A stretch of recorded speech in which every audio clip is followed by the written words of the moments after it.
Subscribe করুন stay beauty with Ayurveda চ্যানেলটিকে এবং পেয়ে যান আপনার বিউটি এবং স্বাস্থ্য বিষয়ক যে কোনো সমস্যার সহজ সমাধান। এবং পাশে থাকা বেল আইকনটিতে ক্লিক করতে একদমই ভুলে যাবেন না, কারণ এর ফলে আমি যখনই কোনো নতুন ভিডিও ছাড়বো তার আপডেট আপনারা পেয়ে যাবেন সবার প্রথমে। হ্যালো বন্ধুরা, স্টে বিউটি উইথ আয়ুর্বেদে আপনাদের সবাইকে স্বাগত।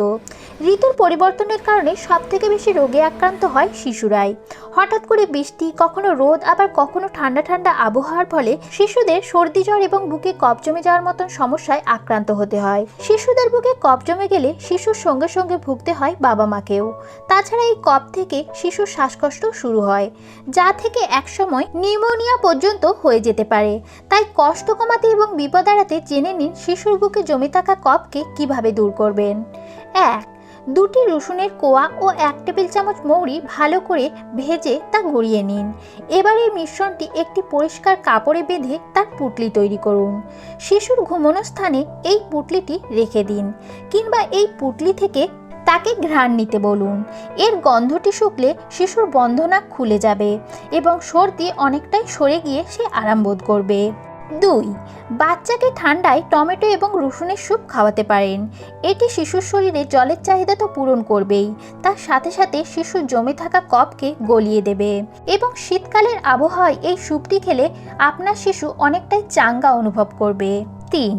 গরম জলে 1 চামচ মধু এবং লেবুর রস মিশিয়ে খাওয়াতে পারেন। চাইলে আপনি এর সঙ্গে কিছুটা পরিমাণ আদার রসও মেশাতে পারেন।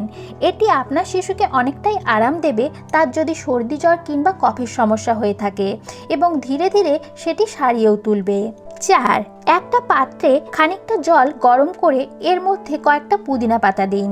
পুদিনা পাতা দেওয়ার পরে জলটি ফোটাতে থাকুন। খানিকক্ষণ ফোটানো হয়ে যাওয়ার পরে এই জলটি থেকে যে গরম ভাপটি বেরোবে, এটি আপনার শিশুকে নিতে বলুন। এই ভাপটি শিশুর নাক দিয়ে যখন প্রবেশ করবে তখন তার নাকটি অনেকটা পরিষ্কার হবে। নাকের মধ্যে থাকা সর্দি এবং গলায় জমে থাকা কফকে এটি ধীরে ধীরে দূর করে দেবে। এবং সর্দি জ্বরের কারণে যদি শিশুর মাথা ধরে থাকে এবং শরীর দুর্বল লাগে, তাও এটি দ্রুত ঠিক করে দেবে এবং শিশু অনেকটাই সতেজ অনুভব করবে। শিশুর সর্দি জ্বর হলে শিশুকে অবশ্যই হালকা গরম জলে রোজগার স্নান করাবেন। এবং ব্যাকটেরিয়ার কারণে হয়ে যাওয়া এই সব সর্দি জ্বরে শিশুরা অনেকটাই দুর্বল হয়ে পড়ে, তাই পর্যাপ্ত পরিমাণে তাদেরকে বিশ্রাম দেবেন যাতে তার ঘুম ভালোভাবে হয়। পরিমিত পরিমাণে ঘুম হলে তারা এই সব ব্যাকটেরিয়ার বিরুদ্ধে লড়াই করার অনেকটাই শক্তি পাবে এবং তাদের মধ্যে রোগ প্রতিরোধ ক্ষমতাও গড়ে উঠবে। আশা করব ভিডিওটি আপনাদের ভালো লেগেছে। ভিডিওটি ভালো লাগলে লাইক, শেয়ার, কমেন্ট অবশ্যই করবেন এবং আরও নতুন নতুন তথ্য পেতে চ্যানেলটি সাবস্ক্রাইব করতে ভুলবেন না।